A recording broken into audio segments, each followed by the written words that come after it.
So, we're going to talk a lot today about the emotional guidance system, because that is your key to getting to wherever you want to be.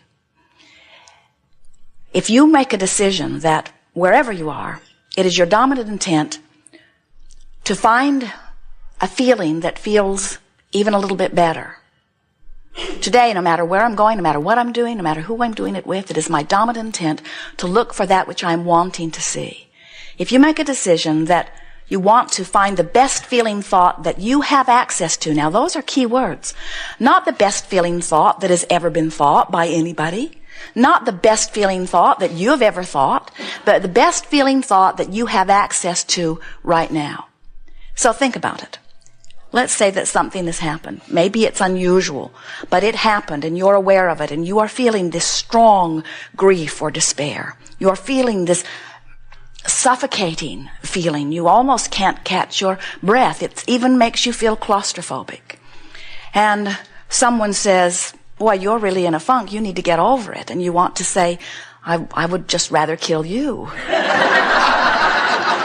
Because just because they're in this bright, happy place does not mean that you can automatically jump there. Those kinds of quantum leaps from time to time happen if the desire is powerful enough, but we do not recommend them, because when you make that kind of a jump, it is upsetting to your experience and it usually is not long lasting. So what we are encouraging you to do instead is to reach for the best feeling thought that you have access to. So think about it. Now think about what that depression might feel like or has felt like. And then think about a thought. And by the way, these thoughts come to you as a sort of self-surviving mechanism. Sometimes your inner being even offers them to you. A thought of anger. So you go home and you say, Abraham is teaching us how to get mad.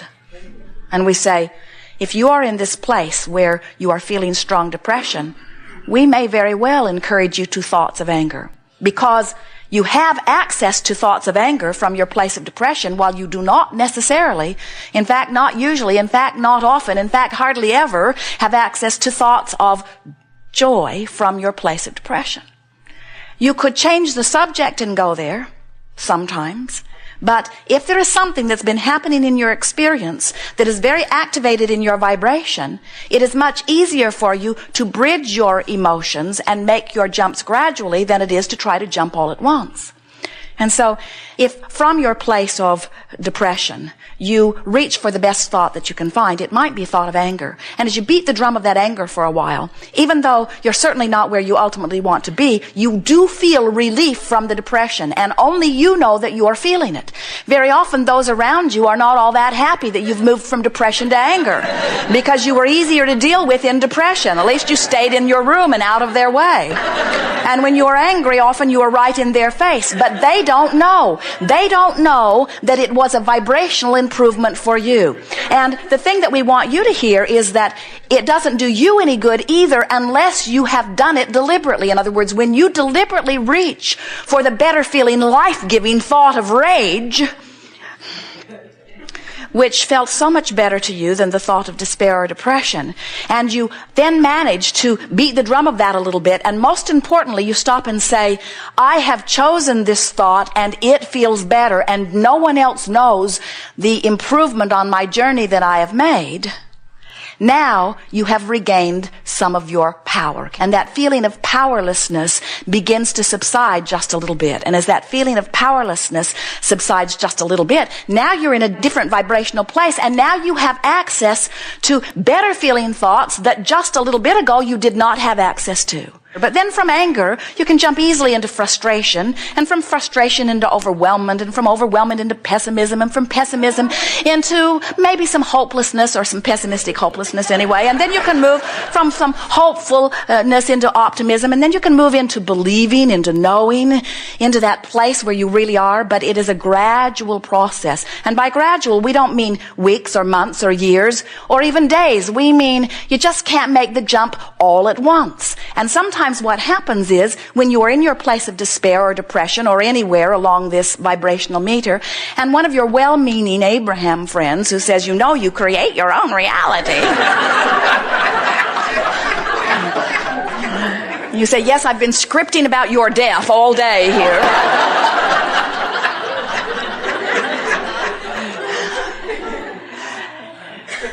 That friend, no matter where they are, does not know what your vibrational content is. You are the only one that knows that you've made improvement.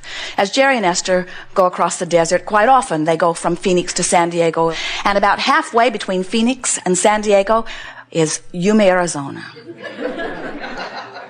And when Jerry and Esther would discover that they are in Yuma, they do not just pull off the side of the road and cry because they are not in San Diego. In other words, they understand. They don't get so upset that they're not where they want to be that they get disoriented and just turn around and go back to Phoenix.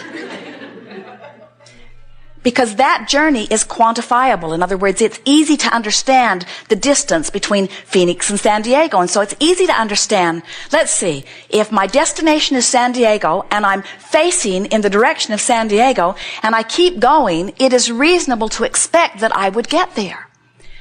And the same thing is true of everything that you want, no matter what it is, whether it is a lover, whether it's an improved relationship, whether it is more money, whether it is a different body condition. It does not matter where you are. The distance from where you are to where you want to be is quantifiable once you understand when you're facing the right direction. When you understand that this thought does feel better than whatever thought and feeling that you had before, now you have gained control, and now you can tell which direction you're going. Depending on different subjects, you might have different emotional set points. Relative to finances, you might feel very comfortable. Relative to your body, you might be in despair. Relative to your relationship, you might be feeling better. In other words, different subjects activate within you different vibrational ranges. But the whole, the sort of sum total, the sort of averaging out of what your vibration is, which is really the sum total, the averaging out of the thoughts that you're thinking during a day, let's say, that equals your point of attraction. And your point of attraction is what is manifesting in your experience. And so we want you to become very aware of the way you feel, but we don't want the way you feel to frighten you, because we want you to understand that just like going from Phoenix to San Diego, that once you are aware of what an improved feeling feels like, and once you are factoring out what everybody else thinks about it, then your guidance system will work for you.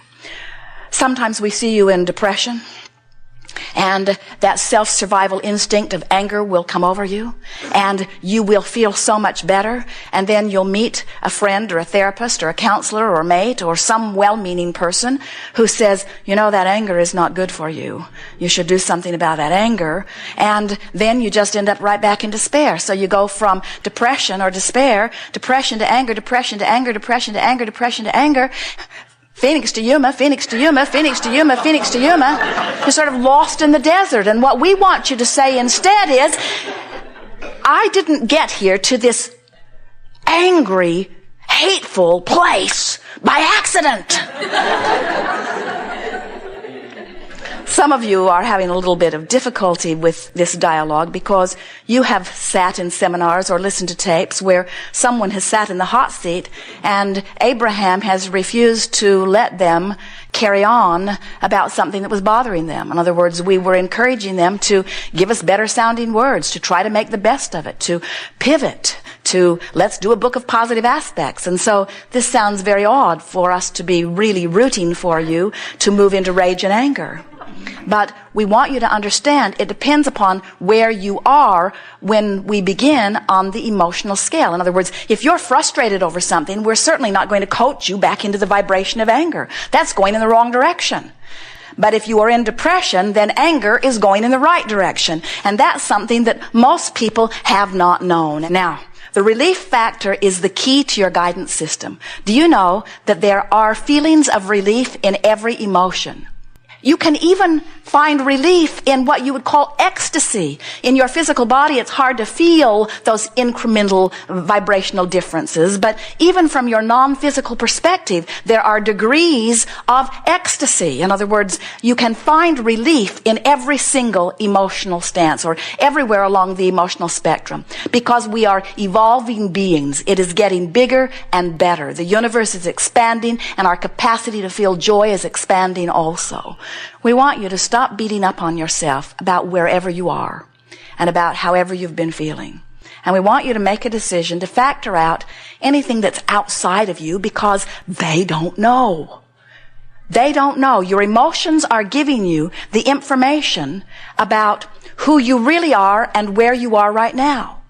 Your emotions are giving you information about the vibrational variation between your habit of thought and the vibration of the desire that you've launched. Your new mantra is, I'm going to make the best of this. Whatever it is, I'm going to make the best of this. I'm going to make the best of this. Sometimes we see you're not making the best of it. Esther catches herself and laughs. She will find herself in a place she does not want to be, and instead of making the best of it, she will deliberately make the worst of it. Because she has a point to make. When you are in a place different from where you want to be, and you're making the worst of it, the reason that you do it is because every fiber of your being knows that you are loved, and knows that you are blessed, and knows that it is supposed to be good for you. And when in some moment it is not being good for you, you sort of go berserk on some level. And then you want to sort of explain why you're not where at many levels you know you should be. And what we want to say to you is, give that up. You don't have to explain anything to anyone. The only thing that is important is your awareness that this thought does give you incremental relief from the thoughts that you were thinking earlier. And when you notice the relief, no matter how great or small it is, take it and pat yourself on the back. And in the same moment, you will regain your feeling of empowerment. And remember, this emotional scale is all about the feeling of connection to who you are and empowerment, all the way down to that feeling of disempowerment. So then when you think about those emotions that are down here at these lower registers, and you think about despair, you think about grief, you think about fear, aren't they all about disempowerment? In other words, whenever you say, I'm afraid of something, isn't it the feeling of being out of control? Isn't it the feeling of something that you definitely don't want to happen, but there's something that's out of your ability to do anything about it? Isn't that what that feeling is? And don't all of those emotions that are on that negative end of the scale, and that's a tricky thing to say because the graduations are so steady, but you get the sense of what we are talking about, don't they feel empty? Doesn't fear feel empty? Anger, doesn't it feel empty? And it is, because it is you disallowing who you really are to flow. Now you know everything we know. We are eager to talk with you about anything that is important to you.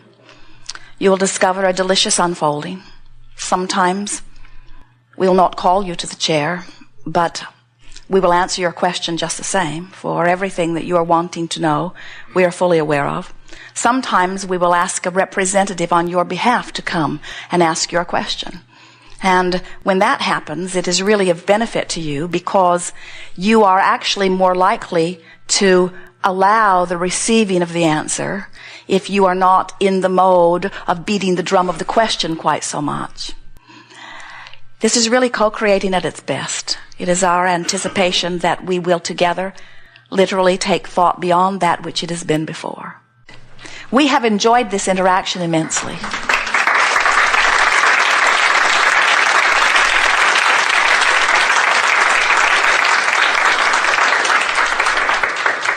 It is wonderful to come together with those like you who are coming more and more in every day to understand the perfection that is you.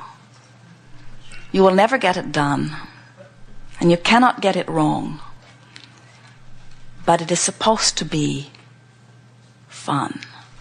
It is supposed to feel good. You are supposed to feel good. You are blessed, loved beings, and you are supposed to thrive. So get on with it. There is great love here for you. We are complete.